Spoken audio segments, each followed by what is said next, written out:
All right, we back, y'all, man. What's going on? Y'all know what it is. It's I, the Most High, our tag team partner, Chitty Bang. Thank y'all for tuning into our YouTube Live, episode 163. We're about to get into this episode right now. In 3, 2, 1. It's simple.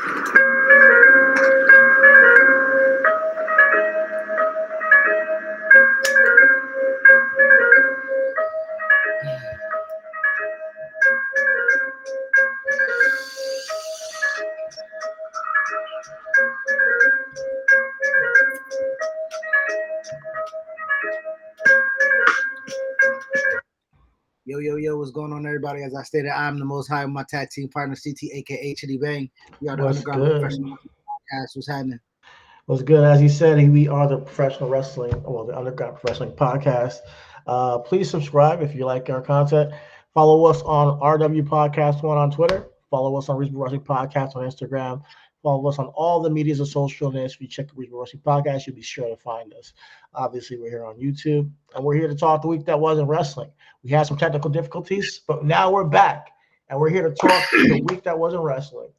And we were talking about before we left off on the scandal that was with Vince McMahon last week with the hush money and that force and his response to that. So before you get into that, I'm going to actually eat one of these edibles of Jolly Rancher sour gummies. Shout out to them. And my takeaway from Vince's response is, first and foremost, I was wrong. Okay, Vince McMahon, clearly there's ramifications. He's now stepped down as CEO from the WWE of WWE, but he's still head of creative. John Laurinaitis is nowhere to be found. He sent his ass home, and Bruce Pritchard. And it happened to have a segment on fucking CNN too, my man. Yeah, crazy. So I said, but was I completely wrong? Until it hit CNN, I ain't gonna say nothing, But now it's on CNN. ESPN picked it up. I was like, all right. It was like the day afterwards, everything kind of took over. And then Vince, strolls his old ass out to SmackDown. And he pretty much, you tell him what he said. I mean, pretty much Vince was like,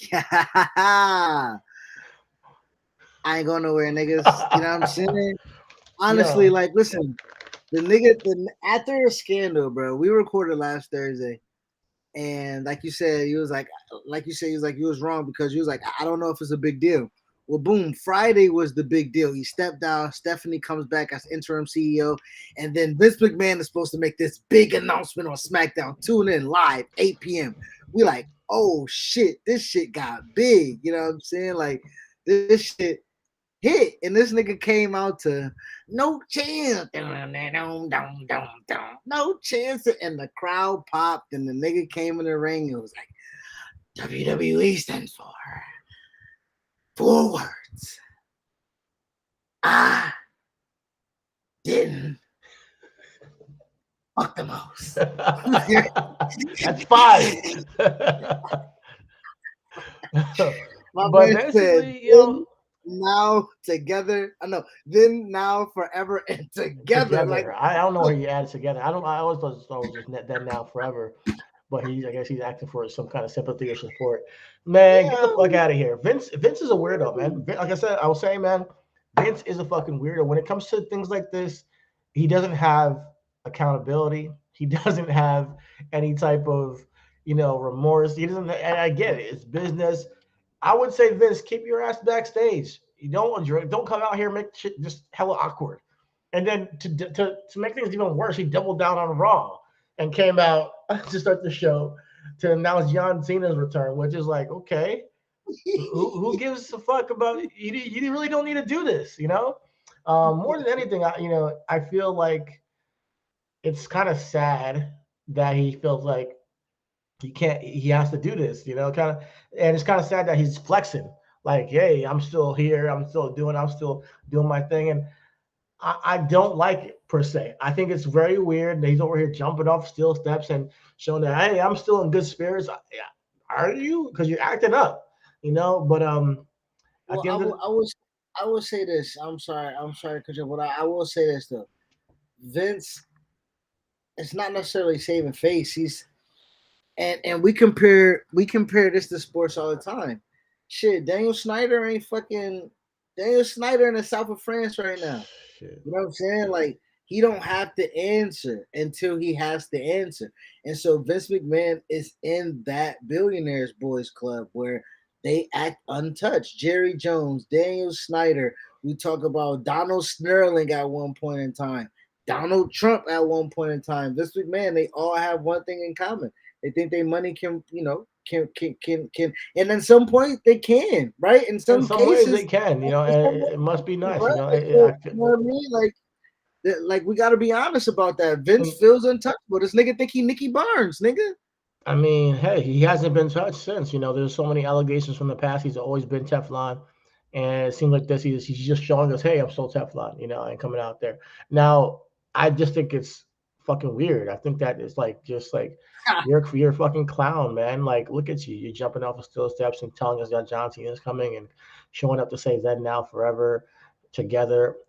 It's so weird because we all know what the fuck happened or what the fuck is being alleged, and that you're being stepping down from What is he supposed to say? Is he supposed to come out I'm there not and saying he should say anything. Shut the fuck up and sit your ass backstage. If you want to do creative, do that job. But coming back to back on double shows like Raw and SmackDown, I mean, SmackDown's like, all right, that was weird. Then Raw, like, what? What was even more confused? Again, I've told you before, Vince, without literally showing his dick, right, is showing my shit is big, nigga. Who joined is bigger? The nigga say, I'm gonna get a rating spike. I don't know if the numbers of Raw came in. I don't know if he actually, but I know Friday had to be a huge pop in that first quarter hour of SmackDown, and then you go into Monday. Damn. If he's using this as a rating spike, I think that's even worse, man. I think that's even worse. I think what do you expect from the devil? What do you expect from the devil? You expect some good? That's just. I'm just gonna be honest. Like, it's so sad. It's fucked up. I'm hearing there's even internal wars backstage that they're trying to get the McMahons out of there.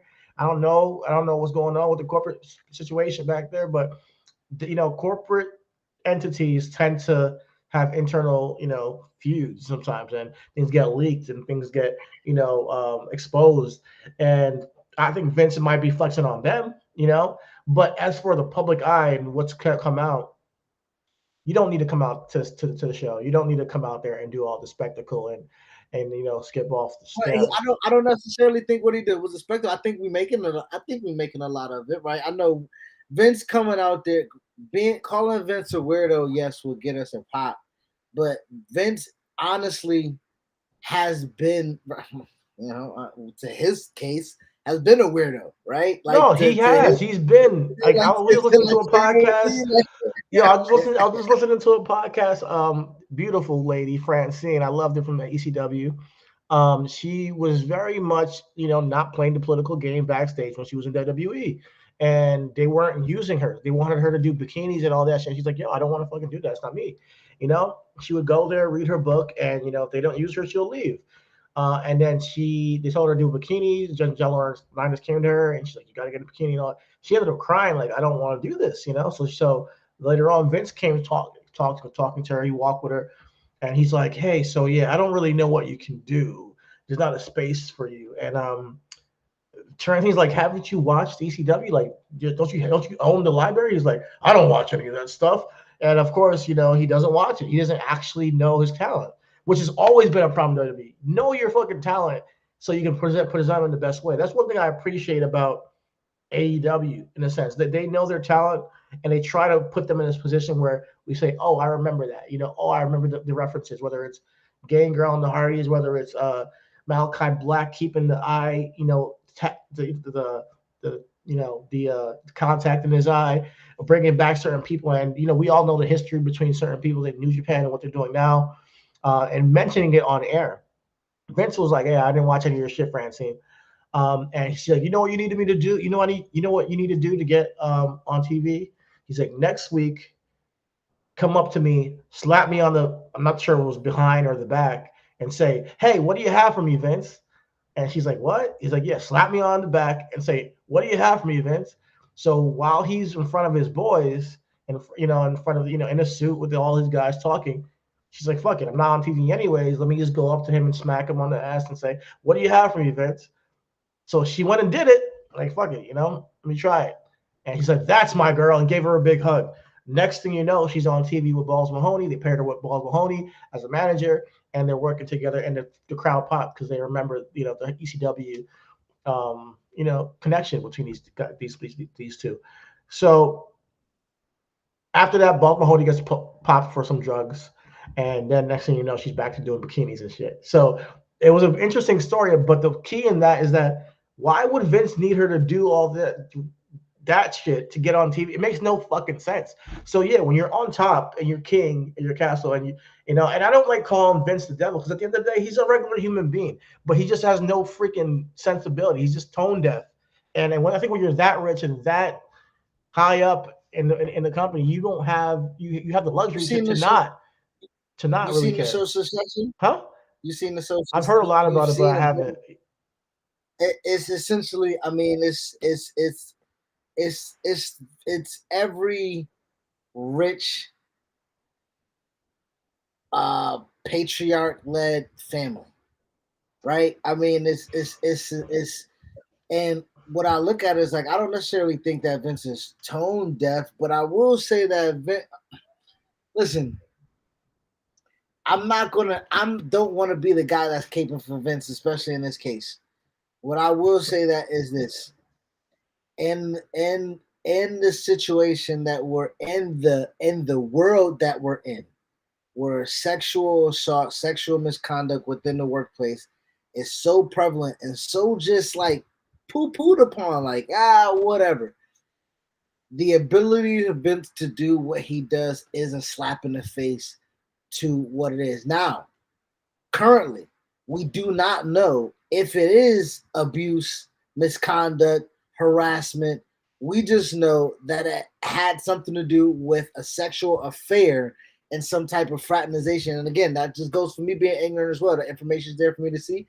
I have not read into it, but I did not see the spike headlines of misconduct, harassment, or abuse or assault. So like if I'm not mistaken. So with that, Vince is just like, I just got some pussy on the side. And morality wise, yeah, that's bad. But in most cases, Vince is like, yeah, I'm gonna come on in front of the screen because I ain't really doing nothing wrong. I wonder, did this affect the stock price at all? Nah, I'm a stockholder, dog. We good. Okay. All right, so if it didn't affect the stockholder, I don't know what is going on. Clearly, you know, they're pulling. And I think that's why he did it too. I think he wanted to go out in front and be the character and to see if it did affect him in any way. And I don't think that it did. I don't think that it did at all. Yeah. He just still didn't need to do it. But anyways, Vince, just stay backstage at this point. You know, we don't need to come out every single week and say something random and then leave. So that's all. Moving on SmackDown, that led to another thing that I thought was a ploy to get more ratings, and that is Brock is back. But before we get to Brock, I want to give a firm shout out to the guy you're wearing the t-shirt for, and that is Matt Riddle, man. Matt Riddle showed out in that match with Randy Orton, man, and that's what I'm talking about. Matt Riddle as a single star is that's what I want to see. Matt Riddle as a main event player, that's what I want to see. That's what I've been waiting for. When I met Matt Riddle, I told him to his face, yo, you're the future. And when I saw what he put out on the NXT and these things he did with whether it was with Pink Dunne or whether it was the singles competitions with, you know, Ciampa and everybody down there. And I loved everything he did, whether it was with Killian Dane to work with him.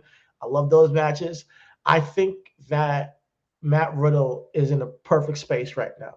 Now, he does need to be in the Money in the Bank. We'll get to that in a moment. But the match that he had on SmackDown with Roman Reigns was one of the best matches of the week. And obviously Roman is a huge part of that as well. But this is where Matt needs to be. I don't think he needs to be in a tag team. And I think that, you know, he's next up as far as the up-and-coming stars that you can actually see getting the strap one day. He's that dude. Of course. I mean, listen, Riddle's the homie, you know what I'm saying? Like, you know, shout out to Bruce Pritchard, you know, like, and Cor Bauer. I gotta always shout, because listen, I was de facto assistant talent relations at the time in MLW, where it was like pretty much the runner boy. You dig? I'll take that, you know. And Riddle needed, you know, he needed something to help him be Riddle, and I was able to be around. And we was able to bond over me being just that guy, and that's been my guy since. You dig? And yo, to see him in this spot, you know what I mean? It's big, it's huge, it's fantastic. This, and again, you know, that was a couple of years ago. Look at this now. Like we knew this was gonna happen. Like, you know, like we had him on the pod and we talked about it, and he deserves it. You know, he deserves it. Also, shout out. You know, we also called before Wes Lee. He was a FKA Desmond Xavier. We had him on the pod, and we saw a big star in him. And I got a lot to say about him in a moment. And when we talked to him, we asked him about, yo, who do you see that can be and cultivate and mold black talent? And he said MVP. And guess who came back? I mean, so I'm not trying to take credit. On the pod too. I'm just saying. I'm not trying to take credit. I'm just saying. You know, we got the Midas touch. Everything we touch is gold, baby. Look at that, man. It's gold, baby. You know, we're underground for a reason, because we don't take the credit. We sit here and we're humble guys. But shout out to Matt Riddle, man. Like, he's doing great things. Shout out to Wes Lee and MVP. Those are our guys, man. But I mean, just to see where they've come from when we had them on a pod till now, I always got to talk about it, because this is what I wanted. You know, from all of them, they're killing it, and they're doing it. And to meet them and see them continue to rise in their craft, whether it's MVP putting on black wrestlers, Wes Lee pivoting his character and becoming his own home man, Matt Riddle becoming a main event player in WWE. It warms my heart that we actually had them on the pod and that they're our friends. We can call them, you know, friends of ours. So shout out to them. But Matt Riddle was not victorious. He did lose to Roman, which we knew was going to happen. And then next thing you know, the Beast Brock Lesnar comes back, and he's back. Now before we get into this fuck shit, I do want to let y'all know. I promised y'all that if Riddle actually had an actual factual match with Roman Reigns, that our Patreon will be releasing our very first interview with Matt Riddle. That will drop today. That is coming. We do want to thank you guys for, you know, the support. That I did not think that Riddle. I thought Riddle was going to get screwed out the match. And I didn't think that was going to be an actual match. I thought that they was going to have him go through some small, you know, shit. But him and Roman really got busy and got out for some time, man. And that was really dope to see, man. So, unfortunately, after Roman beat him, we got to see this fuck shit. Yeah, man. What is this, man? What is this? What is this? Oh my god! Bernie Mac would say, "What the fuck's going on? What the fuck? What the fuck's going on?" One thing, like, what's going on? There's only so many times that you can do this until it has diminishing returns, and I don't know how you get me interested in this again. Like I told you before, if it's not WrestleMania, I'm cool with it. But guess what? If it's not SummerSlam, I'm also cool with it, because Brock being in an interim feud for Roman always going to work based on their history. However, you can always tell a story with them. However, we just saw this at WrestleMania. We just saw he lost clean. How do you now give Brock that spot again? And you better not put him in the Money in the Bank. You better not. If they're set for SummerSlam, how do you make this mean something at this point? Is it what, last man standing match?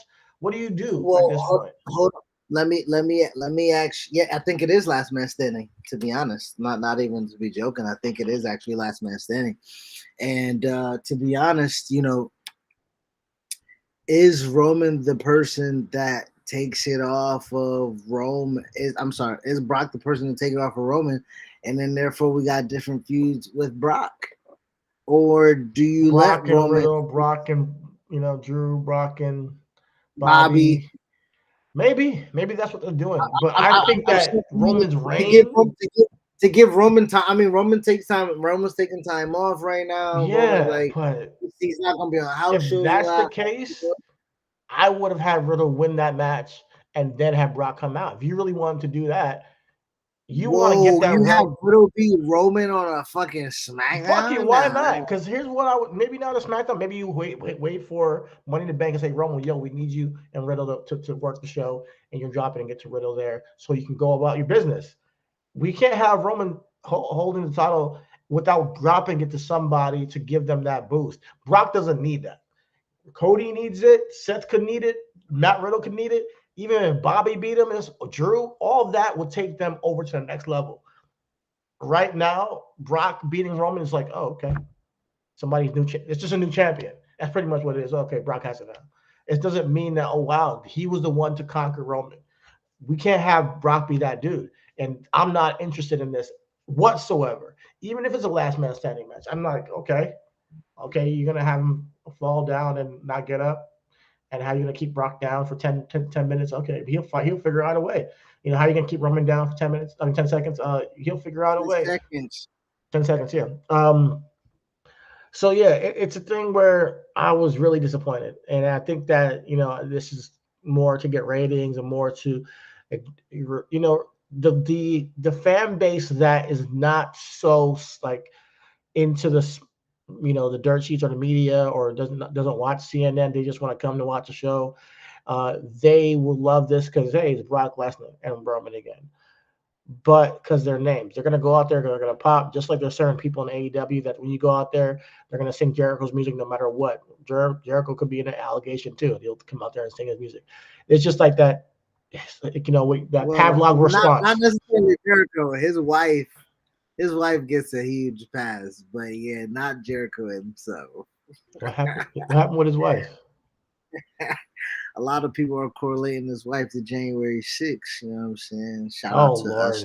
No name and know where you donate. January 6th will always live on in history, and the people attached to that. Oh man, you guys are fucking nuts.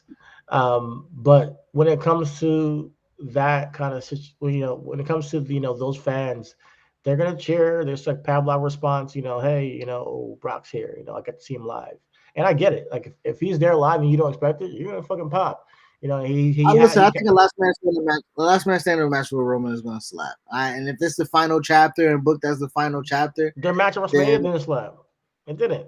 And I thought that was the final chapter. It didn't slap. You know, I thought the match they had was it Saudi? Yeah, it was better than the one they had at WrestleMania. To be honest, you know, and then they had to turn. So I believe that this is a waste of fucking time. You know, I get it. You got a lot of injuries. Randy's out. You know, you're bringing John Cena back, so we'll see what goes on with John. And I think that's, you know, to bring more intrigue to the show for those, you know, fair weather fans. I think honestly, to be realistic, to be honest, I'm sorry to cut you off, but realistically, bro, if we was looking at the story and the trajectory, it was supposed to be Roman and Riddle, and then it was going to lead to Roman and Randy. Right, if we were just following the tea leaves. Yes. So and then if Randy didn't fall through, you had the baby face of Cody, but Cody got hurt. So like, yeah, this is the emergency valve. I'm sorry, like, but when you hit me up, you know, personally, when we talk, you're like, yo, you panicking? This is real life them panicking. You know what I'm saying? Like this is them. This is them like, yo, we need stickers. We need stickers. Let's stick this Brock to plug a hole. I get it. You know, I would love Seth to be back with Roman. I would love anybody else but Brock. God damn it. Give me Bobby and Roman for once, please. Like, that's all I'm asking for. I don't need to see Bobby and Austin Theory do this. And who's gonna win with that? You can't have either one of these guys lose. If Bobby loses to Austin Theory, I'm gonna be pissed. I think honestly, this is how you set it up. You need Theory and Cena for SummerSlam, but you don't need the title involved. So you put because let's be honest, Bobby's a hot babyface, but he wasn't the hottest babyface. If we ranking them, the two top babyfaces are hurt. You know what I'm saying? And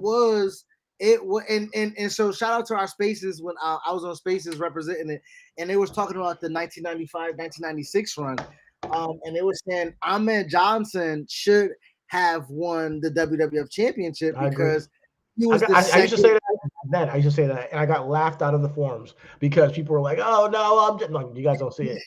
I got laughed out, man.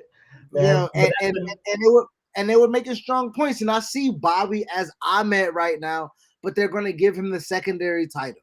And I do believe that Bobby and Roman could be a great like plug and play thing, but I don't know why they don't do it. I'm not going to make excuses. I do believe that if Randy's hurt, if Cody's hurt, yes, stick Bobby there. But again, if you're going to need to take the title off of Theory, then yeah, give it to Bobby. I think like who do you give the United States Championship to?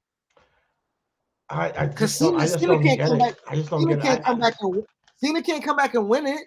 I don't want to play the race card because or should have Mustafa Ali should have won it from Theory, and then you could have set it up, and then you wouldn't have to have Bobby in this case. So I mean, yeah, you got there's so many different options, Mustafa, Cedric, but I just don't think that, when we talk about representation, they've done a better job. We got Bianca still running great for the title, but I'm going to sound like I'm complaining and I'm whining, but the Hurt Business, how that ended, how Bobby and the Hurt Business versus the Bloodline could have been a thing. It was right there for you. Bobby now, and Austin Theory, he might lose to Austin Theory, dead ass. And I think that he actually is building up steam as a babyface. It's actually working for him. He's like, this is the first babyface run that I'm seeing Bobby in, that I'm like, all right, he legitimate since maybe when he was in ECW. ECW, yep, absolutely. Yeah. I was just about to say ECW. Yeah. Right? So this is it, and maybe his Impact run that was working. It's working right now. So, where we're at with this Brock Roman thing, I'm a little bit exhausted from it, and we'll see where it goes. Hopefully by SummerSlam, I will be more entertained and more interested in it, and I'm just gonna leave it at that. Well, I will say this, man.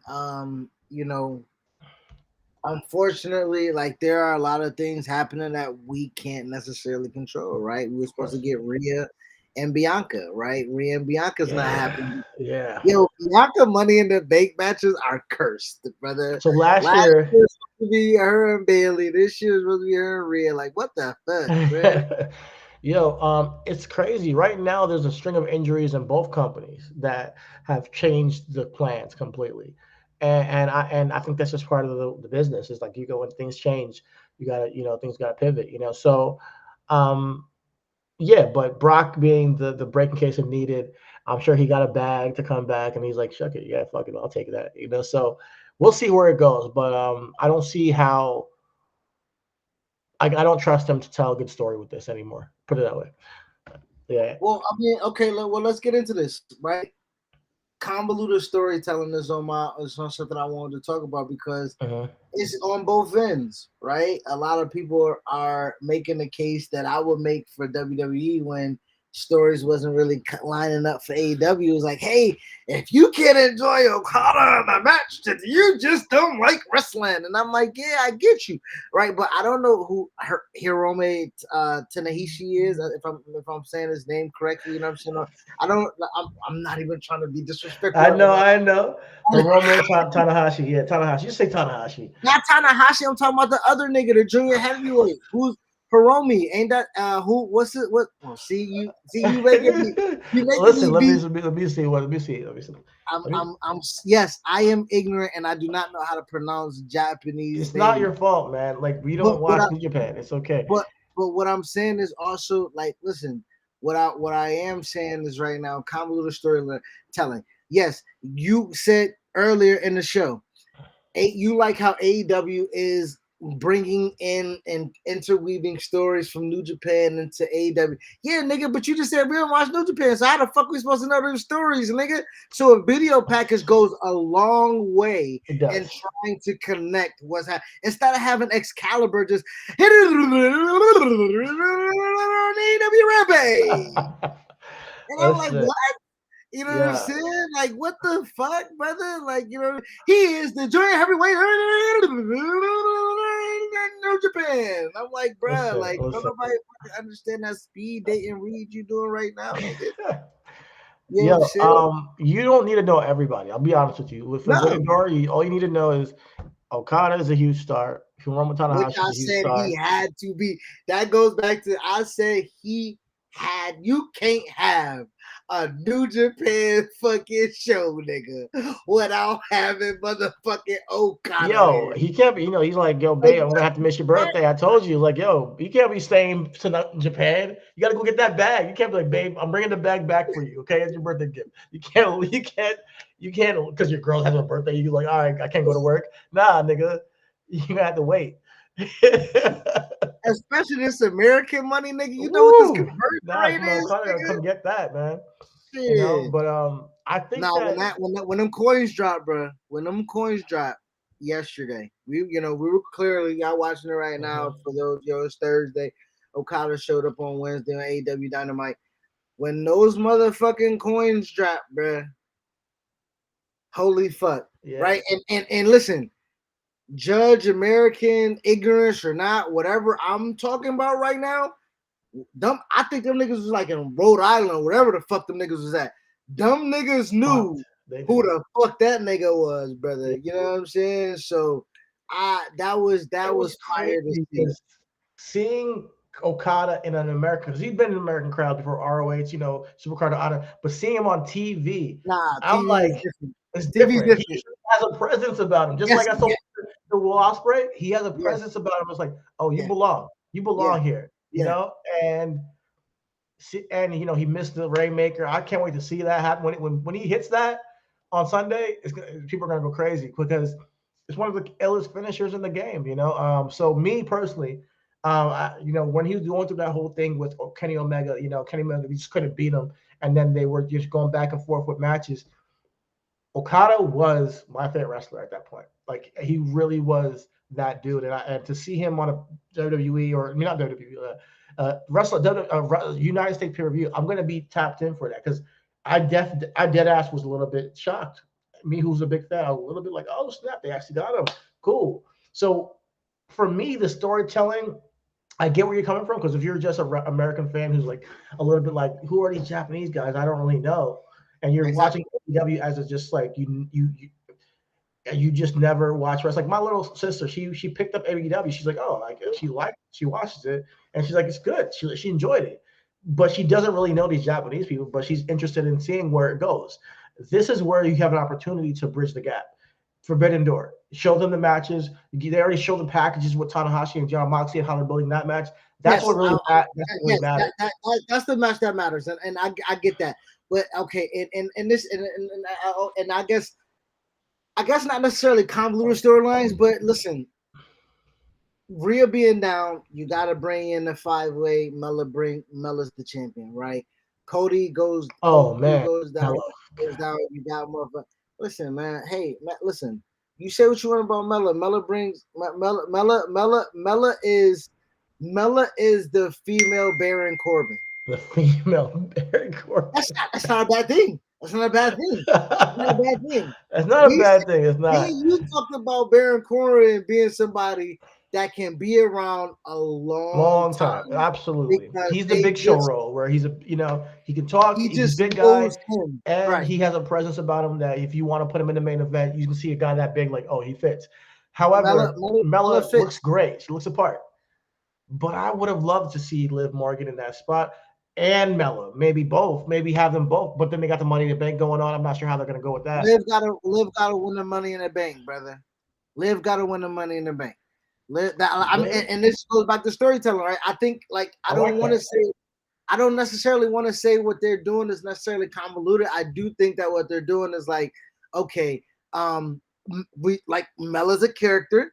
Mella can go on the mic with Bianca. Mella got her own style, her own flavor. She got her own thing, right? She's the white red velvet. You know what I'm saying? Like she's the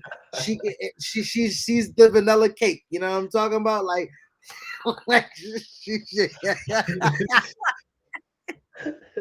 she's the vanilla icing, God.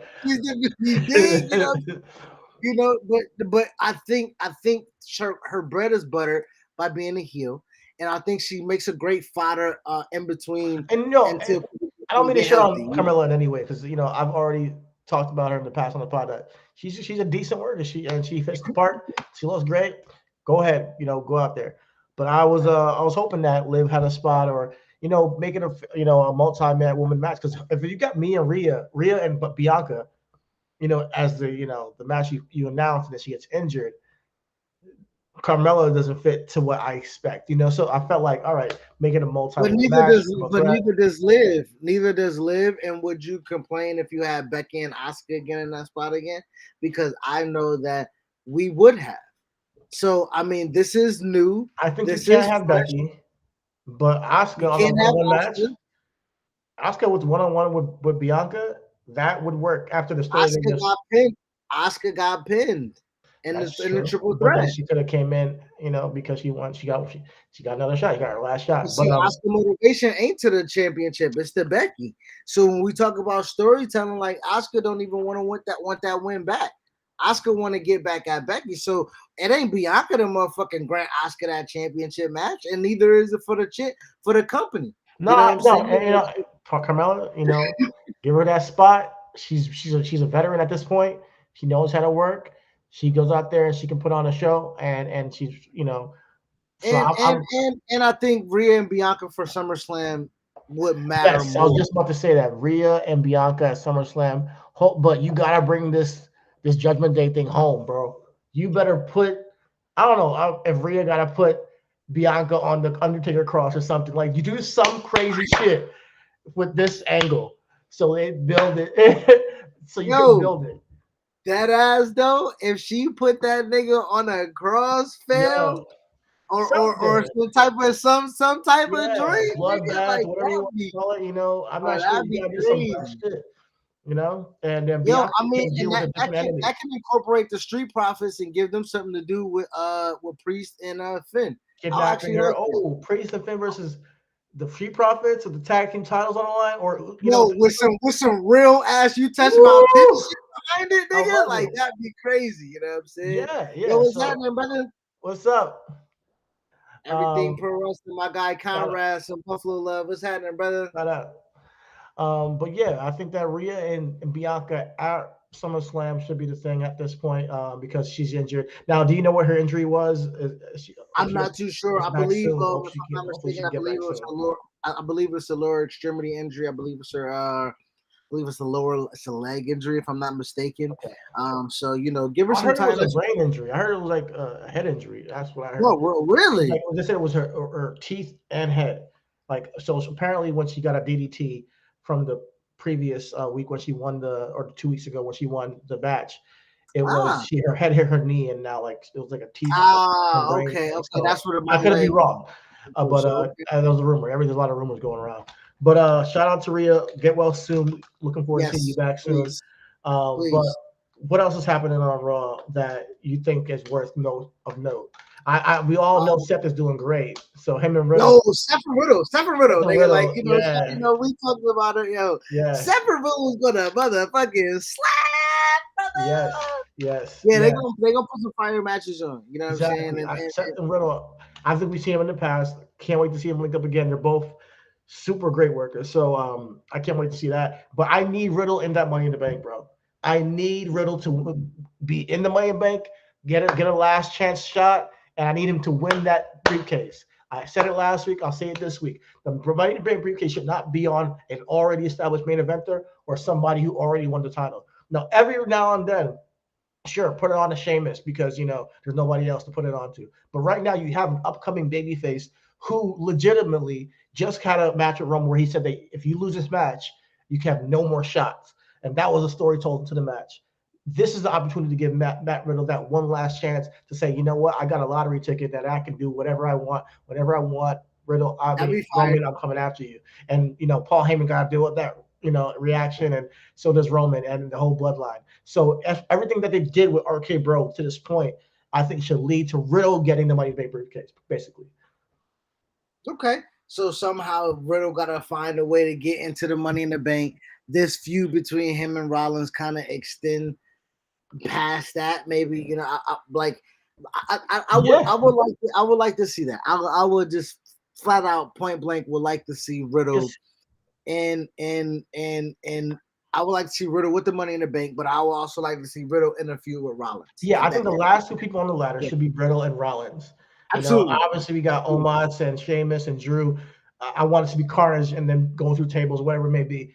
laid out on an announce table, whatever it may be. Riddle and Rollins at the top of the ladder. Riddle knocks him down, kicks his head off, and takes the briefcase. And then Seth Rollins, being the maniac he is, could say, "How about you, dance with the devil and put that briefcase on the line at SummerSlam? Let's go. And see what happens." That'd be fire. That'd be fire. That'd be fire. I would like that. I would like that. And I think honestly, those are the two top stories from Raw that I really care about. Right? You got Rollins and Riddle. You got Bianca and Rhia. And yeah, we were absolutely looking forward to Rhia and Bianca. We just said it. So if we can get that at SummerSlam, and we can get Rollins and Riddle at SummerSlam, and maybe we can get a healthy. Maybe we do get Roman and Bobby at SummerSlam, bro. Maybe we get that. Oh maybe we God, get that. You know what I'm saying? I pray. But I'm saying, so I think that rounds out Raw's how what Raw did you talk. think about the Elias segment? You got a lot of praise. Listen. It did what we said it was going to do. Okay. You dig? It did what it said it was going to do. They slapped that Tyler Perry motherfucking beard on that nigga. That nigga had the Carlos Boozer on that motherfucking nigga. That nigga beard was so black, that shit was mine, nigga. That nigga. That nigga had a black ass beard, dog. Here's what I would say about that. I've been killing this angle for a minute, but it was one of the best produced things of the week. I will say that. Shout out to the production team.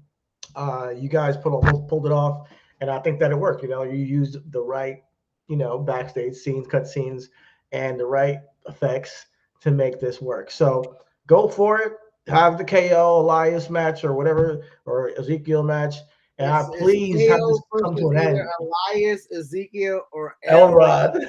Yeah, Elrod. Yo, if Elrod come on with the only one that can make this shit work. I'll be honest with you. With a spinner hat and shit like that, nigga, like That's crazy. But if you like Mick Foley, the three faces of Foley, you got freaking Elias, Elrod, and Ezekiel. But when it comes to this angle, only somebody like KO can pull this off with him. I could see a KO doing this, a Sammy doing this, a Jericho. I know they're all Canadians, but I think that those are the only guys that can actually. Let's shout out the Canadian brothers right now. Shout out to the Canadian because them some versatile ass motherfuckers, dog. Yeah, them niggas versatile as fuck. Brock's Saskatchewan, right? His big motherfucking brolic ass niggas, Canadian with dual citizen ass nigga. Them Canadians can do whatever the fuck they want, nigga. Shout out to Canada, brother. Yeah, I fuck with them niggas, bro. Moving on to our Book in Black Tuesday. We got to talk about it. You know what I'm saying? Like the only thing that matters on NXT right now, and we already gave shout out to our brother, and that's our guy. Shout out to your mama call you Diz. I'm gonna call you Diz. You know what I'm saying? But to the fans, we call you Wes, my nigga, and you had one of the best fucking promos. Shit, this year, right? We all say it. Like, absolutely. It was. That's my brother, but like, nah, it was man. So impactful in such a short period of time. That's what I noticed about it. He got to the point and he told his story very quickly. And what I took from it is that he doesn't need no gimmicks, man. There's every now and then there comes across Chris Candido, baby. Yes, every now and then there comes a superstar like a Daniel Bryan that doesn't need any gimmicks. His story tells it all. And Wes Lee is that dude. And I was very impressed, not just with the work he's done with Zion, Quinn, and Sanga, because he showed that grit that I've been saying. I remember I told him before, I was like, yo, you can work with anybody, any size. I told him, like, you can work with anybody, any size because of the way that you work in the ring. So we already knew that he was a great wrestler. But coming out there and being vulnerable, and there's something about a man being vulnerable live on air in front of people. It's not easy to do. Hold on, not just a man, a black man. A black man. A black man being vulnerable, brother. Like and no lie. So I saw the brother. He came through Tuesday before the show. Okay. Because he's just tape. You know what I'm saying? He came through, check on, see everything was good.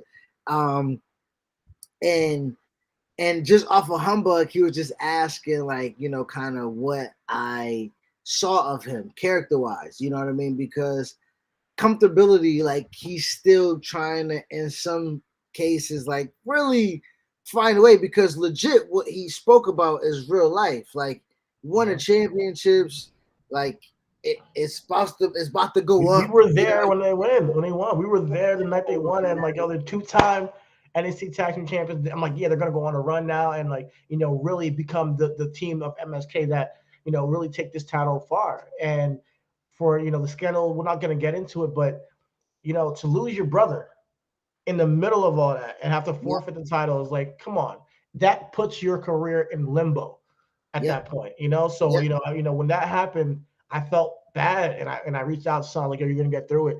And to see how he's now developed and bounced back on his own, salute, bro. Salute. You've done everything you're supposed to do the correct way. And now this promo attached to then Trick Williams and Carmella, hopefully down the line, is what we've already booked in black, set up a weeks ago. So I think Carmelo, Wes Lee, North American Championship on the line. I know there's a lot of competitors that are doing great work in NXT. I know you got Solo, you got Tony D'Angelo, you got all those guys. I don't think anybody should get the next shot other than this man, our guy Wes Lee, after this promo. And I think that he's been building up to this point where he's become that singles champion. And I will say this. I will say this. This can be a very great slow burn for absolutely. him. True. I would say that, yes, give Tony D'Angelo just had the match. Cool. Get your little ass out the way. Boom. Next step up. Solo. I honestly think Solo needs to make an appearance as an enforcer to the bloodline.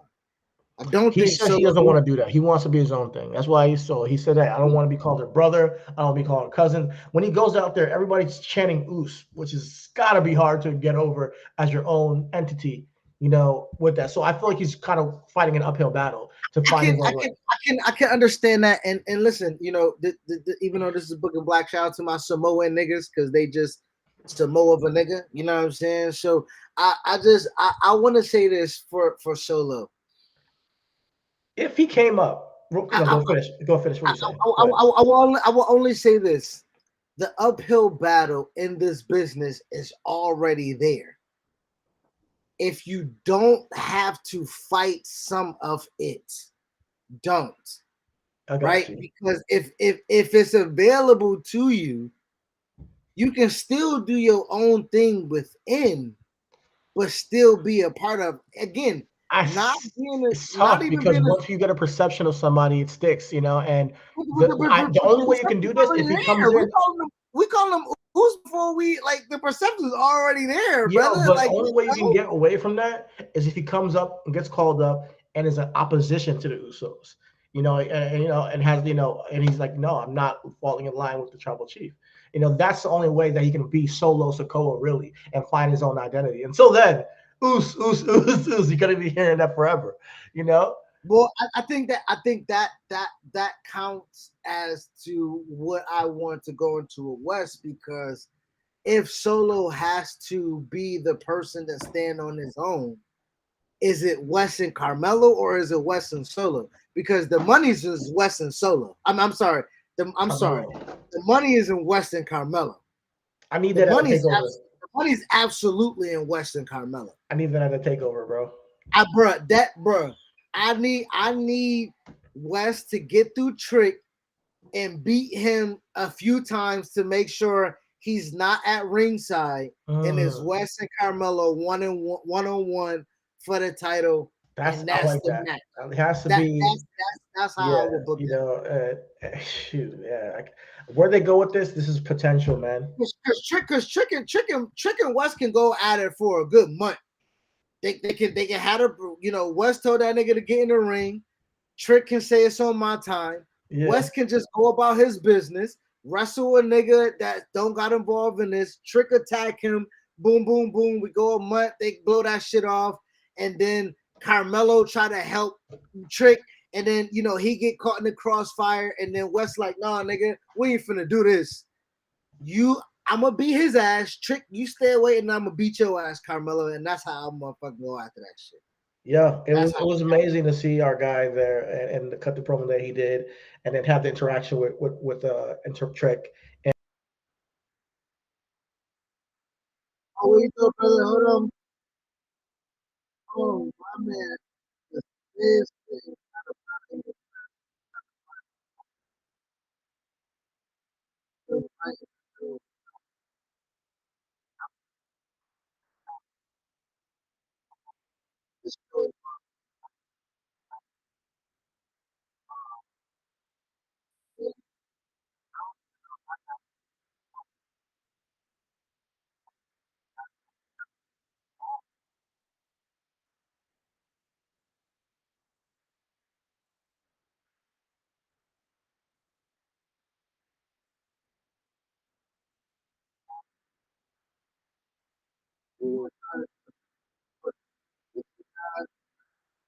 www.patreon.com/reasonable wrestling. You can support us that way, $5, or you can go to www.eiwshop.com and you can get whatever the fuck you want on that site. So that's just our quick commercial right quick to my brother. Got back online, and right now I think I got the signal. So here we go. So my man's pulling up. So just wanted to get out quick. We always got to have a commercial in the show. Joint Roller Ayatollah's the best fucking smoking papers that you do not have. We got rice papers and hemp papers. Go ahead and go pick those up on the shop, eiwshop.com, or you can support us on the Patreon, patreon.com/reasonable wrestling. Cheetah, you here with me, brother? Yeah, I see you, brother. You back? All right, we got you. We got my brother back. We got my brother back. You know what I'm I'm not saying? sure What's happening? what happened because I was ending live. All of a sudden, I get out. I still see you.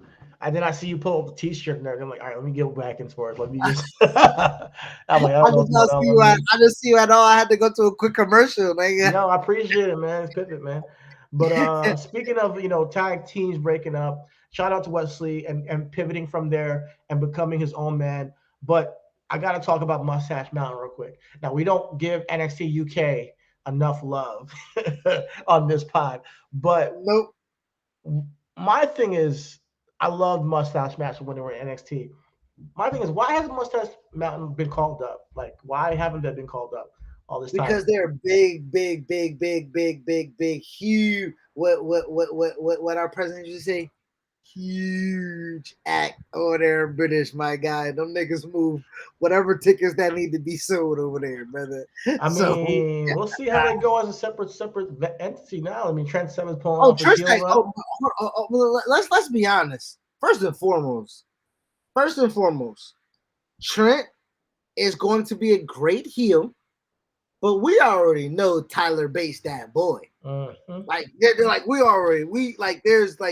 we know that nigga's that boy. Nigga. I think he's the first NXT UK champion. Tyler and Ariel Dragunov. What's? Ooh, yeah, boy. I think that could be a classic in the way. But however, we always talk about tag teams and WWE and all that stuff. I know we got the Alpha Academy, great new tag team, cool. But there's established tag teams that they break up before they can come up sometimes, and I'm like, why? That was one of them. We still never got to see DIY on the main roster. It probably will never happen. We never got to see. There's a lot of tag teams that. I mean, we're not going to get to see MSK, but unless Zack comes back. So let's keep it a book. Let's be a book. FTR came up, got hurt. Both those niggas. I'm sorry. What the fuck? How many times y'all gonna derail us? But everybody gets hurt. The Usos have gotten hurt. New Day's gotten hurt. I hear you, but what equity do you have though as well too? So let's keep that in mind. Top guys. They were top guys for a minute. They had the titles for a couple times. Yeah, you're top guys on the lower level, nigga. You're not the top guy. Let's keep it let's keep it a buck. Okay. All right, I might be the dick here, but that's just my role I've been playing all week. So fuck it. Let me just. I think FTRKO was dope. FTRKO was fantastic. It was, and it worked.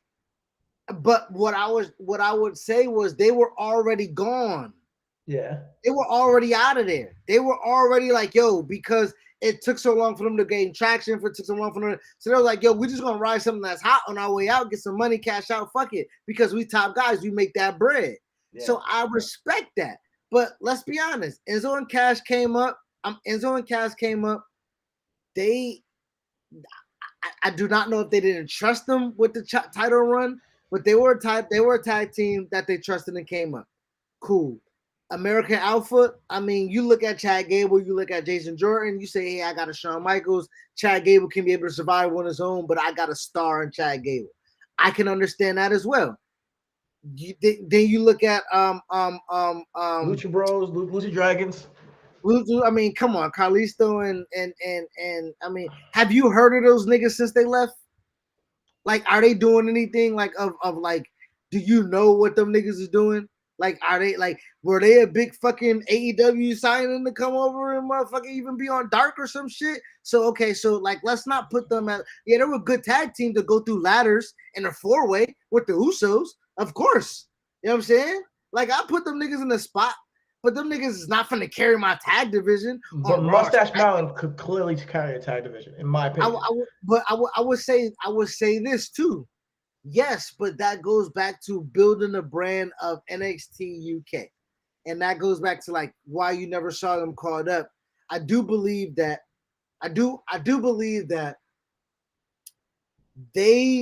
Walter was there for a long time until it was like, hey. Oh, shout out to our guy, Conrad said AW passed on Kalisto. So I mean, shit, there you go with that. You know what I'm saying? But I mean, they already got Penta. I mean, they already got a Phoenix. So exactly. I mean, so, I guess Phoenix is a better Kalisto. Sorry, absolutely not the double down on that.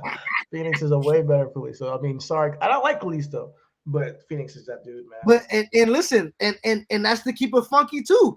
WWE went after Kalisto and Penta because I was in MLW when they was fucking going through that. Phoenix and Penta, yeah, they went. Yeah, they was like, and Court was like, you can't. No. You know what I'm saying? Like, so it was really like, so I would say this. Mustache Mountain could have been called up, yes.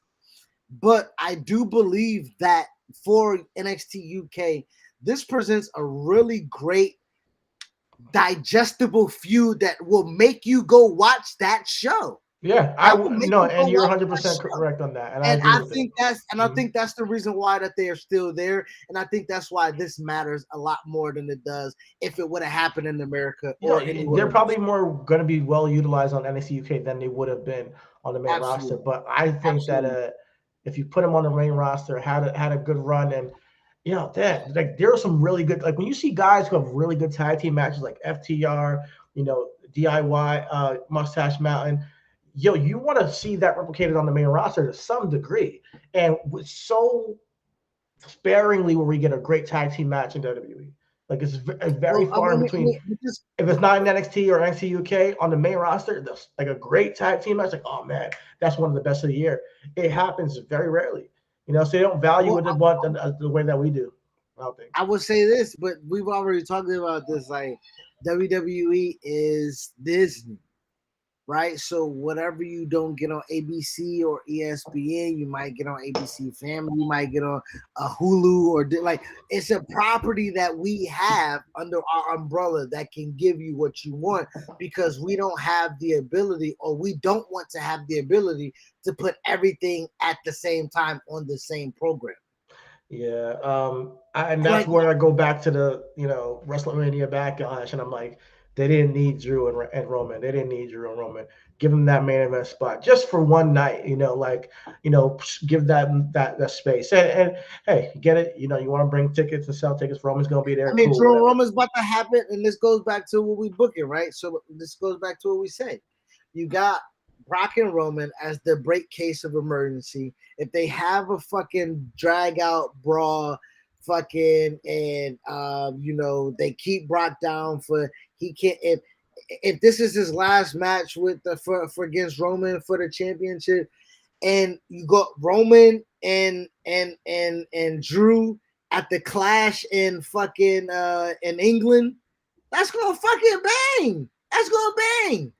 So like, I mean, and if we talk about like if if we can say that New Japan and AEW is giving us storylines that we can sink ourselves into because they've been telling stories upon months and years or whatever the case may be, then why we can't accept it over here? No, I can accept it. I hear you. You got a point. I'm just posing a question to the fans. It's not just you. You got a point. I'm talking about the tag team division, but when it comes to Drew and Roman, I mentioned him in my guys that can beat Roman. I would say tag. I would say okay, and that goes back to my tag too, right?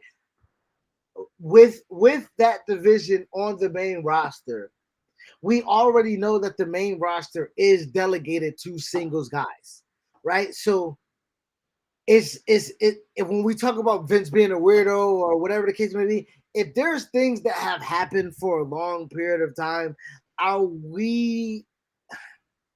where do we put ourselves for expecting it to change? Because tag team wrestling do matter when the tag teams matter, because not all tag teams are created equal. And the tag teams matter when you put them on TV. And Mustache Passion have not been on TV yet. So even NXT UK is not really on TV. So, at this point, you really think Mustache Mountain was moving numbers on Raw or SmackDown? I mean, you can until you get an opportunity to show them. You don't know. Like, people didn't believe in New Day when they first started. And then look what they became. People, the Usos. It takes time. The Usos weren't who they are today when they started. They were guys in freaking polo shirts, and that's before even they got the face paint. So yeah, it takes time for you to develop tag teams, and I feel like they got a hard time really doing that, giving the shine over time to see them grow. They don't, and that goes for even single stars. They don't let them grow into who they need to be. They don't give them time on TV. I'm really curious to see what they do with Mustafa going forward. For instance, Mustafa, I'm like, all right, you guys re-signed him or you brought him back. You already asked for release. All right, are you guys going to actually do what you can do with this guy? But then again, maybe he's not for everybody. I'm a huge Mustafa fan, but everybody has their thing. I mean, but you also can't expend your resources on every. Unfortunately, you can't expend your resources on everything because we're not going to have the same. We're not going to have the same conversation with Montez. No, I don't think so. Because the resources will be delegated to make Montez a star. Montez is already doing his Grit and Glory show on the WWE YouTube, where he's already presented as the host. He's obviously shown as a man in the industry that he looks forward to. So yeah, I don't think that when they break up that Montez is going to be ignored. But there's a lot of talent on the roster, if you ask me. Yeah, that's star power, different things that we're Karen just said. I think disappointment in WWE stems from the lack of star power on the roster. So yeah, we're talking two different. We're talking talent and star power, and he has a point. If Mustache Mountain didn't have that star power, then maybe you're right. But they never get that point. They never get that opportunity to show it. I thought they had. NXT was their barometer. NXT was their barometer, and they won the titles, and they were successful, and people were doing all this shit, and then you get this turn, which would have been crazy on television to me, But I get it, and I think UK needed them. Yes, and I think that's what it boils down to. I think that's what it boils down to, because I think that when it comes to tag teams and utilization, if they would have brought Mustache Mountain and not utilized them, you would have been so upset. But they were utilizing NXT UK as a mainstay to set that division up. You need somebody there. If you're going to be doing this UK thing, you need somebody there. And, I'm still waiting for Gallus to get called up because I like that tag team. Grizzled Young Veterans still in NXT, still haven't won a tag team title, but they're a good tag team. But shout out to Pretty Deadly. Shout out to Pretty Deadly coming over from NXT UK, winning the tag team championships, and then putting over the Creed brothers. So listen, it happens when it happens to who it happens to. You know what I'm saying? Pretty Deadly was not on the radar to come over in NXT and beat the fucking Creed brothers in a gauntlet match, and then they were not on the radar for that. So I would say that, could a Mustache Mountain be those people? But again, like you say, the meaningful storyline matters in England more than it would have mattered. And just like we talk about Japan and AEW, there's certain storylines they're not going to tell in America because it matters more to them in Japan than it will over here. Absolutely. I hear you, and I do. You have a valid point when it comes to their breakup happening over there in NXT UK. It might have been more important for them, as the brand and for where it happened on the history from the tag team. But I'm curious to see where they go. Want to show some love to NXT UK this week. I should have got an image of them, but they are definitely something that I saw that stuck out to me this week. Now moving forward, anything else? So we covered a little bit of SmackDown with Brock. So clearly we got tomorrow's show and see what happens. We talked a little bit about our Raw talk of what matters to us. We talked about what matters to us on NXT UK. I think we just got AEW. Let's kind of finish up with AEW. Yes. Yesterday, we touched on it a little bit, but let's go to digging up dead daddies. Like, a recap of what we were talking about last week. Christian Cage. Listen, say what you want about Christian, but that guy is entertaining, man. That guy is entertaining. And that promo he gave. Listen, so I don't know who listens to our show and then passes it along, but we had a show called Diggin Daddies Up. Okay. And it was in correlation to, hey, stop mentioning people's deceased fathers. I'm on a podcast with a brother of mine who I know that is a very true, and we are laughing and joking or something like that. And I know, listen, please stop making jokes. Listen, Chidi will shoot a nigga if you make a joke about his dead daddy. What are you doing? That is instant heat. And you might call it cheap heat. But however, the way Christian did it, I loved it. I'm not gonna lie. So I'm sorry. Because he was like, Jungle Boy, his mom was out there. I think she wanted me to be his daddy. Like, he already has a daddy, and his daddy is dead. I was like, oh shit. I'm like, it's not like a father figure to him, and what? I think she liked a little bit of Christian, and damn. But what I don't get is how he's not a father figure to Jungle Boy, but is a father figure to a fucking dinosaur. Like, what is going on? That confused me. What is going on? Convoluted storytelling, brother. But here, we'll see. Let's watch the play out because he whispered in his ear. He said something. He said, "What is he saying? Luchasaurus a pet, my nigga. What's going on?" Like, what is he saying? I found you first. Like, what is going on? He said that you have a secret brother that got burned in a fire years ago, and I don't want to expose you. That's what it was. Yo, man. If Glenn Jacobs shows up on AEW, my nigga, the long lost brother of Luchasaurus. Oh man. But honestly, okay, so everything pro wrestling just says Christian was on fire. I would be interested in seeing Luchasaurus ditching the mask. Jungle Boy versus Christian Cage would be good when it comes time. I agree. Especially with Jungle Boy versus Christian Cage, that match is going to be fire when it finally comes. It's going to elevate. It's going to elevate Jungle Boy. I honestly think Jungle Boy versus Luchasaurus is going. That's what I was about to say. When you take the mask off of Luchasaurus is when he turns on Jungle Boy. Now, I would wait a year. I would give them a year more as a tag team before that happens. You know why? That can't be a tag team. Christian just left with the nigga. We don't know what's going to happen. We're waiting on Christian Cage to get his comeuppance for everything he just did to Jungle Boy. He concertoed him. He talked about his daddy. We'll see how Luchasaurus eats him alive in the future. No, go listen, ahead. I'm sorry to cut you off. If I'm Jungle Boy and you Luchasaurus and a nigga turns on me, I'm prettier, concertos, tells my mom and sister fuck me, and then say my daddy dead, and then you leave with that nigga, I'm telling you, we are not a tag team anymore, brother. I don't know what you're thinking about. We through. We through.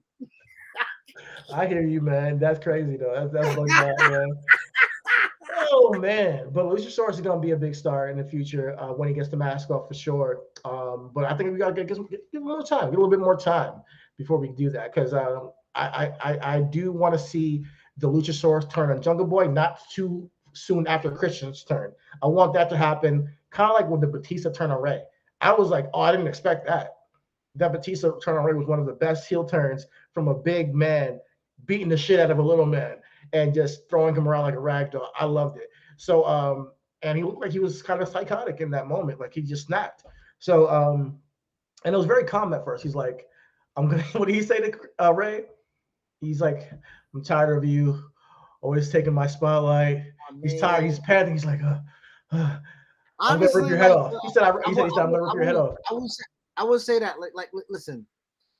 I don't know what Christian said. It's like, I gotta talk to you. But if Christian was like, yo, I got you, like, if Christian's like, I got you at the TNT Championship match or something like that, or whatever, like, if Christian's like, I got you to be a bigger star away from Jungle Boy, then I can see that. That's the, like, but I gotta watch it. I am going to watch the movie. Christian needs to get his ass beat. That's all I'm gonna say. Right now, at this point, Christian needs to get his ass beat at some point. And at some point, the fans wanted to see the Luchasaurus rip him to shreds, but we didn't get it yet. So we're waiting to see when that happens. That's the moment we're waiting for. But shout out to AEW on that angle. I'm actually engaged in this. You know, I actually really do enjoy it. And I never thought that Christian would be the one that I'm given in 2022 a lot of praise for. But he killed that angle. He bodied that. Another thing, again, we talking about when the motherfucking coins drop. Oof. That nigga there. That nigga Okada, that nigga. I mean, listen. We spoke about it. I said it. I don't want a 4-way. I said it. I said I did not want a 4-way, and what they said, fuck you, Chris. We give you a 4-way. So you know what I'm saying? Like, so clearly somebody listening, agreeing, disagreeing, don't matter. As long as y'all listening, shout out to us. You know what I'm saying? I didn't want a 4-way either. I wanted it to be Okada, Hangman, Jay White, Hangman. I really wasn't feeling Adam Cole in the moment right now. But being that it is a 4-way, I'll take it, man. I'll take it. I think a one-on-one match with the IWGP Championship would have been better. However, at Forbidden Door, I think this is kind of an AEW show. And the main event is for the AEW Championship, one-on-one, Tanahashi, Jon Moxley. Cool.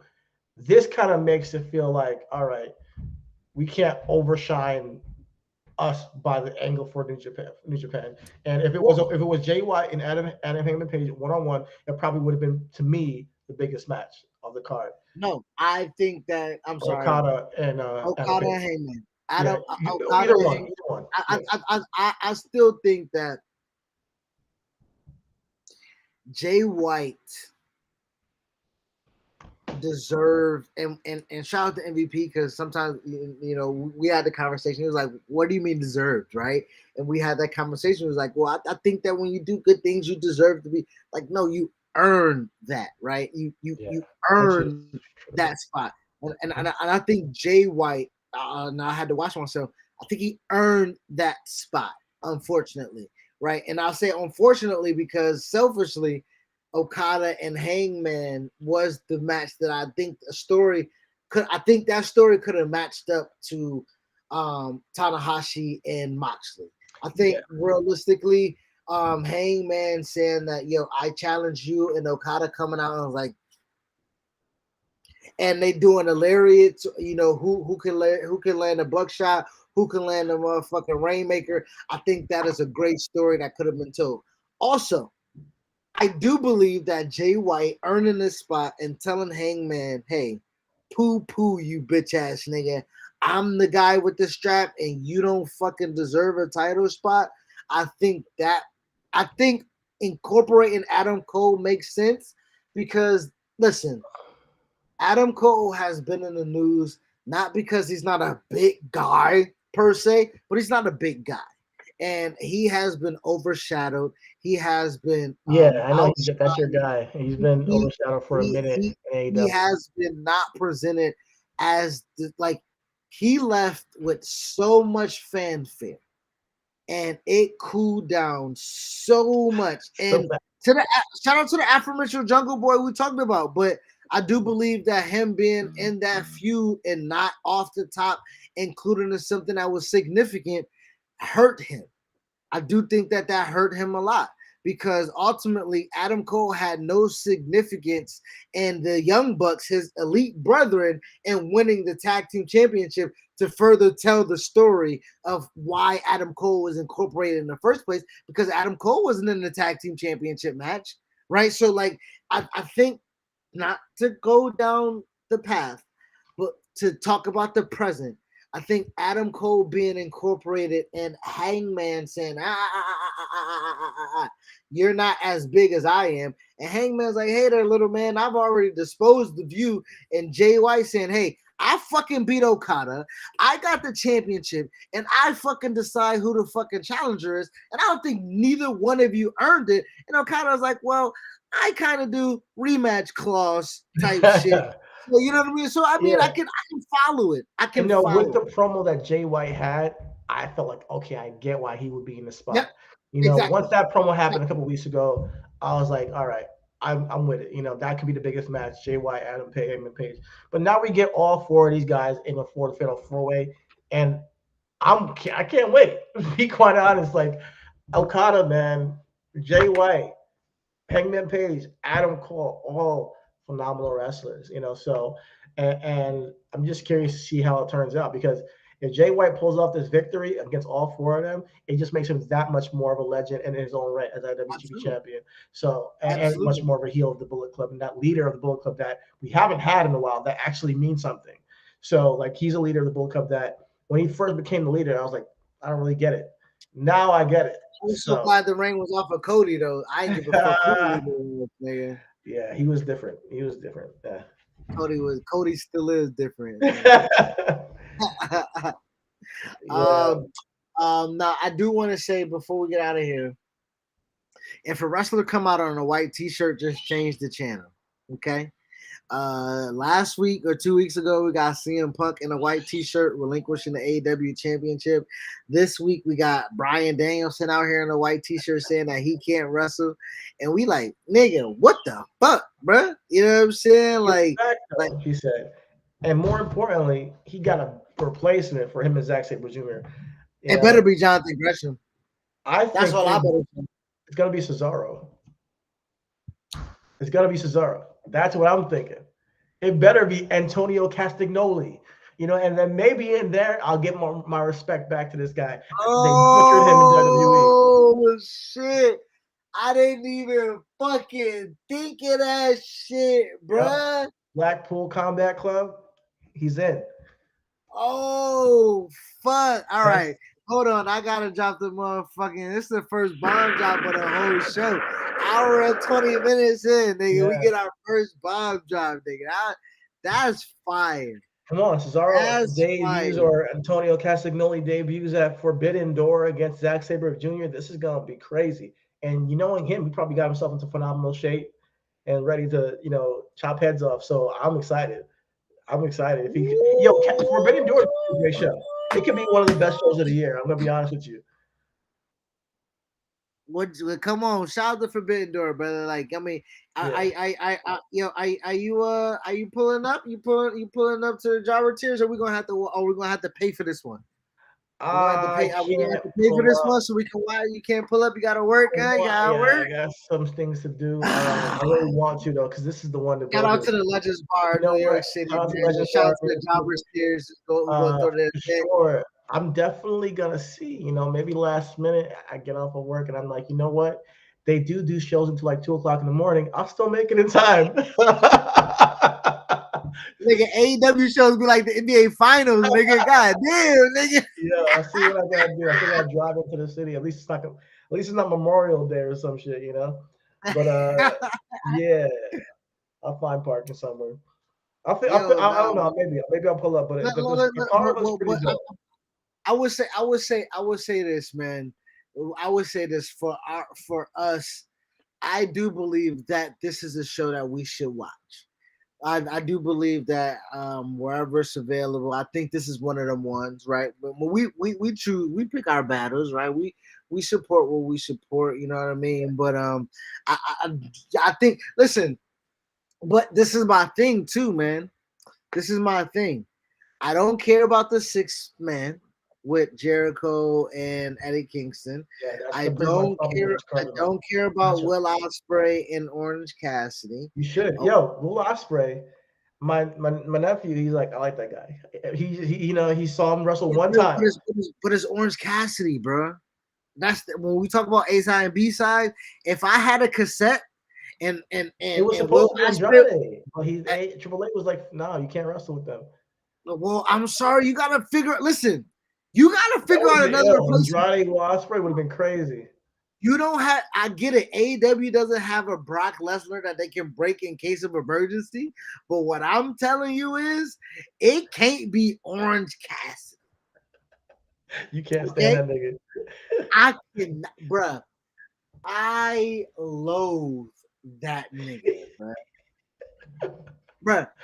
Listen. I don't think people really understand my disdain. Hold on, my guy. Oh, my man, Conrad. Okay, you know what, Conrad? I got you, Conrad. We gonna motherfucking try to link up. Okay, after Forbidden Door. Let's try. We do shows on Thursdays and Sundays. If you're available, man, I know you probably gonna do the show after Forbidden Door. I'm gonna hop on your show, man. Send me the link. Send me the link. Everything pro wrestling, linking up with reasonable wrestling. Send me the link, bro, because if that match is better than I expected, I don't know. I can't eat a hat. I can't eat a shirt. I can't eat crow. I don't know what I'll do. But what I will do is I will come back and I will apologize to Orange Cassidy. For what? I don't know, because maybe Will Ospreay will carry that match. But what I will tell you is you send me the link, and if that match is popping, and if that match is a sleeper match of the show, I will come on your show, brother, and I will give Orange Cassidy his prop. But what I tell you right now is I don't give a fuck about that dude. I don't give a fuck about that dude.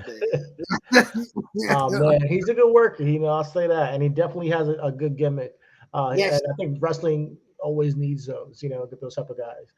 And I like his entrance music. I do like his entrance music. And he just has, he has. I give him. He has a thing about him. So we'll see what happens with him and Will Ospreay. The show should be good.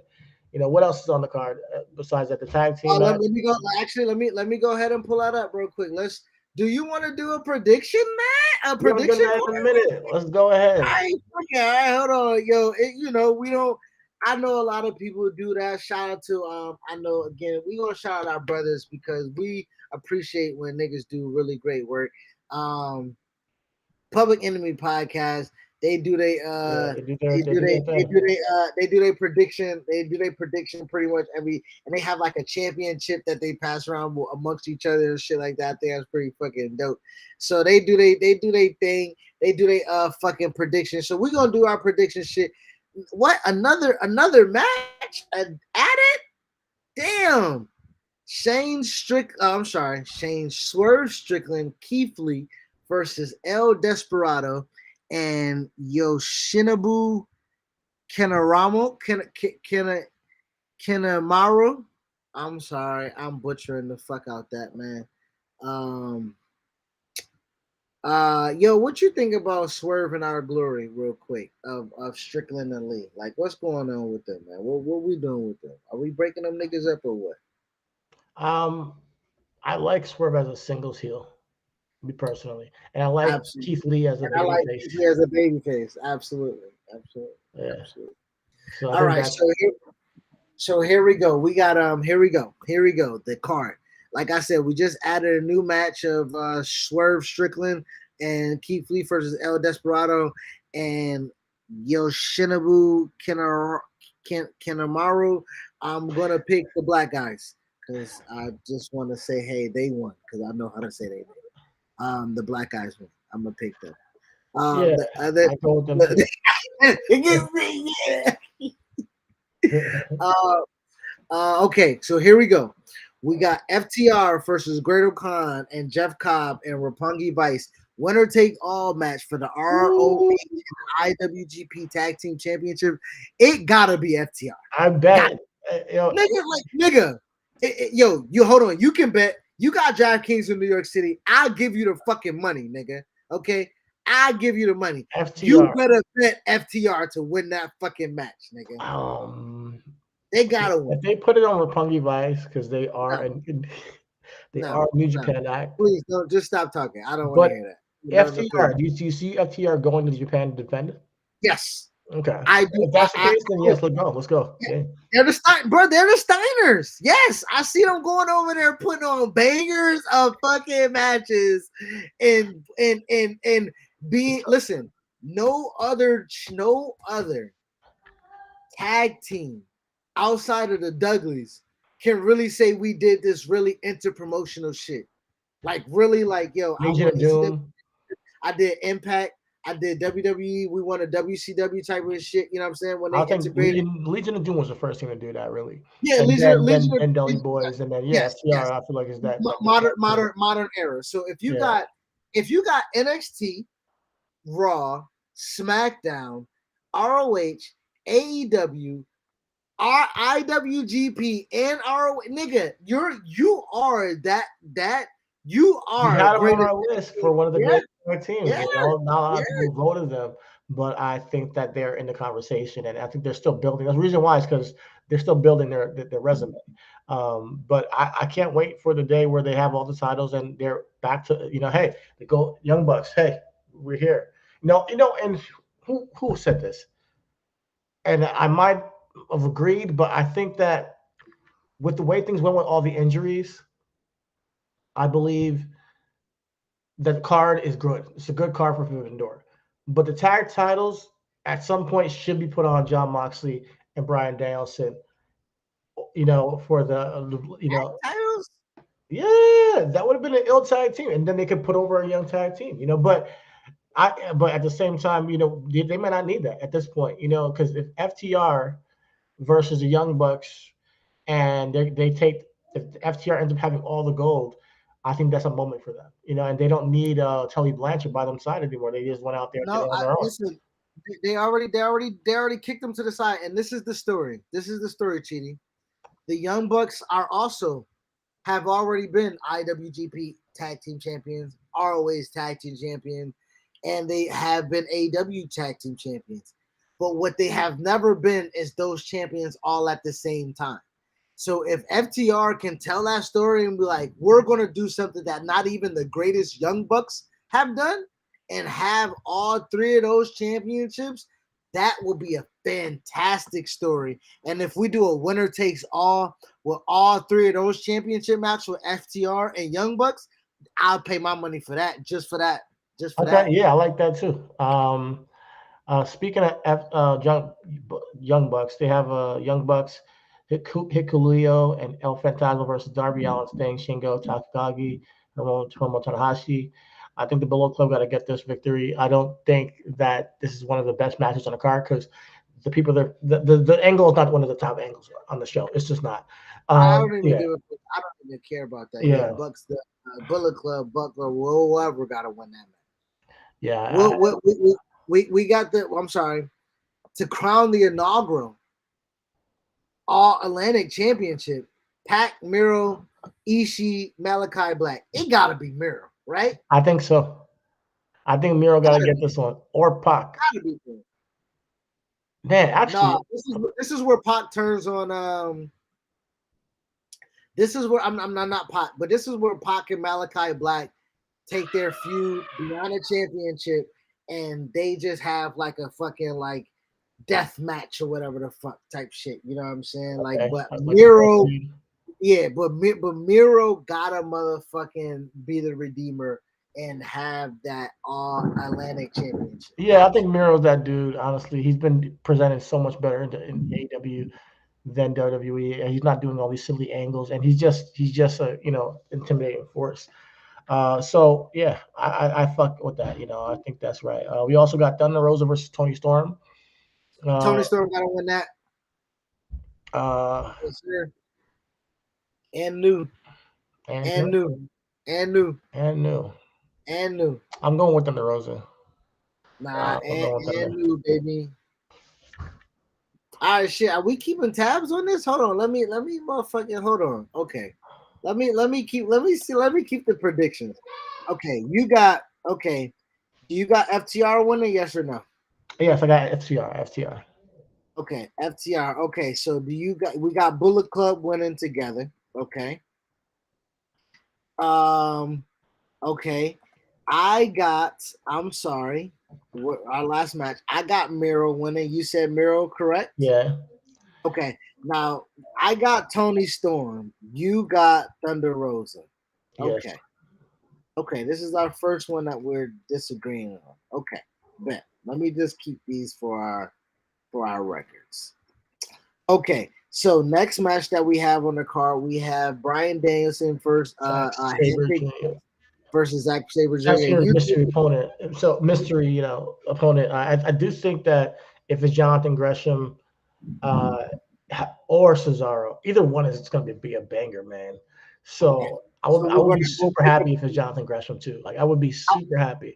I would be ecstatic if it's Jonathan Gresham and have Jonathan Gresham versus Zack Saber Jr.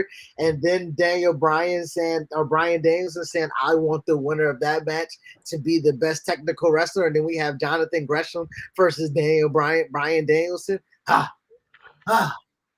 Fire. Okay, or like you say, we get your suggestion and we have what's his name? Castagnoli. You can just call him Antonio, former Cesaro, FKA, formerly known as. So I believe that whoever it is should beat Zack Saber Jr. Even though I like Zack Saber Jr. a lot, this is their debut. They got to get a victory. So we also got this 3-way that I don't give a fuck about. Eddie Kingston, Wheeler Yuta, and Shota Amino. I hear that's the referee's Red Shoes son. So okay. I mean, nepotism like a motherfucker. I'm assuming that they'll win, right? The baby faces. Eddie Kingston, I'm going to Eddie Kingston, Will Yuta, and Shota Umino. I'm gonna do like Stephen A. Smith be like Eddie Kingston and the boys. Eddie Kingston and the boys. Yeah. Okay, now we got we got Jay White, Okada, Cole, Hangman. Who you got? Jay White. I love Okada, but I gotta go with Jay White. Okay, I think Jay White retains as well. Moxley, Tanahashi. Okay, we didn't even have to. So the only one we got difference is the women's match. Thunder Rosa and Tony Storm. Okay, all right, bet. Which is not that bad. Yeah, I think we're very smart, so we know what's up. But we've been wrong a lot of times before too. Will Ospreay, Orange Cassidy. I got Will Ospreay. I got Ospreay. Yeah, I got Ospreay. And that's gonna be a fun show. Obviously, there's some piss breaks there, so that's what you like. So cool, but not a lot of them. Some piss breaks. Yeah, so I'm looking forward to it. We'll see what happens this weekend. Yeah. To pivot after all those injuries with CM Punk, Daniel Bryan, all the Velvet got injured. They're doing a great job. WWE's pivot, I think it's cool. I think it's cool. You gotta do what you gotta do. I mean, Money in the Bank is a lot of people want to put it up there, but it's not that. You know what I'm saying? Like, let's keep it up. Money in the Bank is not. Yeah, Forbidden Door has definitely the monumental moment right now of this happening. This is gonna be one of their staples. It seems like every big show they have at AEW has been like a monumental thing. They're building prestige with their shows. Like and that's what I'm necessary. It's necessary if those shows are going to be those shows, right? If All Out is going to be Survivor Series and Double or Nothing is going to be SummerSlam, and if you're whatever else you got, your full gear is going to be whatever. Like, did they do a review last month? Was Double or Nothing? Was it last month? Double or Nothing was last month. Yes. So they used to not do weekly or monthly pay-per-views. They're doing them now. No, I think what happened was this was already kind of scheduled, and Blood and Guts is something that is, I think that's going to be televised. It's not going to be a pay-per-view. I don't So believe. business and logic, Forbidden Door in itself, making them, put on a pay-per-view event rather than just being a big event on, the show, because Blood and Guts is this week right after that. So they're not making that a pay-per-view event. It's just a televised special event from AEW, it should be good. Well, I would think also business and logic is, to tie into that, like, yeah, why wouldn't you capitalize and make money, right? Yeah, for sure. You talking about, right? Okada ain't flying back to Japan to fly back into America, right? He's here. Get paid. You did. Yeah. So with that being said, let's just go ahead and make this worth it. Okay, we need to recoup that, and especially when you talk about us fringe fans talking about paying $50-$60 for a pay-per-view, it matters. You know what I'm saying? Rather than I'm gonna have to drop some bread for this one until at the crib. I'm thinking, I would love to go to the bar if I have equipment. And if I had somebody with me with a camera, I would absolutely go to the car, because I want to capture what they do at Legend Bar. I think it's pretty dope. Everybody's going crazy for shit. And I was there for the last AEW event. Everybody popped. Everybody's singing CM Punk's music and Chris Jericho's music. The bar is a good vibe. It's a vibe, So I want to capture that if I had a camera and a cameraman. But this time, I'm going to wait at the crib. I'm going to watch it. Maybe I'll check out SummerSlam and capture that for you guys in the future, and see what's going down in New York City in the wrestling community. Maybe we go SummerSlam, or maybe we go to Black Girl Magic, you know what I'm saying, and capture the vibes over there, you know what I'm saying, or maybe we. But I think our presence is necessary. So I think I love your vision as far as like being there, but like I think if it's free, and if we can get away with just getting some chicken wings and a beer. It's not, I didn't pay last time. But also, it's not necessarily free too, because it's time. You gotta drive up an hour. You gotta park. You got caught. You got last time by parking. It was like $30. You know what I'm saying? So it's not always necessarily free. So if you can, again, but if we do like $20. If we did like we did last time and get it on Beach Report Live, then we can stream it from different joints. So I think that might be the play. I think if you get off work, you can just put it on the laptop, put it on your phone, and I think that might be the way for us. Get off work. I'm gonna be watching it during work. Shit.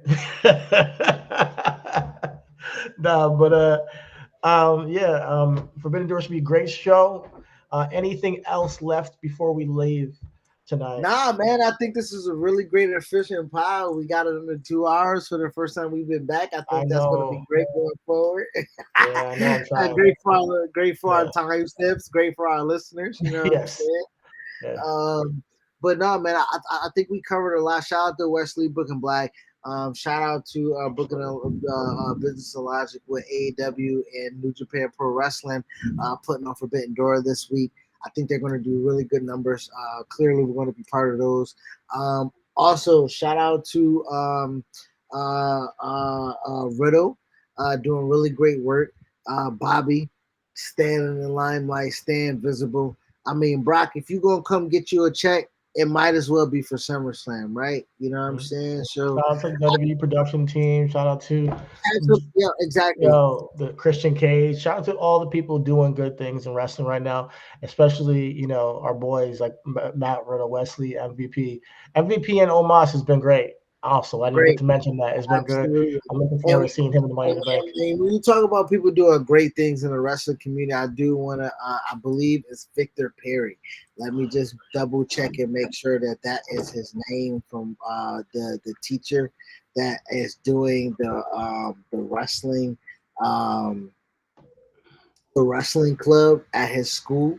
And we want to shout out and make sure that we talk about people doing great things in the community and in the wrestling community. He's doing some fantastic stuff right now. He's actually having his kids cut promos. That's awesome. And he's putting up fucking graphics of them and stuff with the raw graphic. Man, everything is wrestling. Everything is wrestling.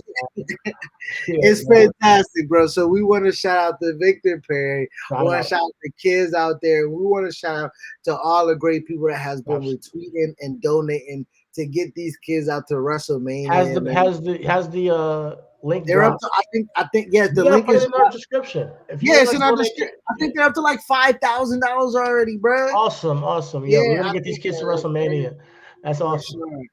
You know what I'm saying? So everything is wrestling, man, and that's fantastic. These elementary kids are like developing interpersonal communication skills between one another. They're developing charismatic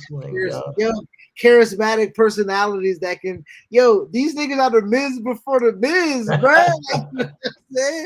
Like that's crazy right now. It's cool to see the young generation embrace wrestling, something that I loved as a kid. And that way, and they were just as mystified and magical in their faces when they watch these matches as I was when I was a kid, and as I still get today. Shit, but the magic of wrestling is something that I will never completely understand. But here on Reasonable Wrestling, we fucking try, But shout out to him because he's bringing that magic to the youth, and it's a pleasure to see.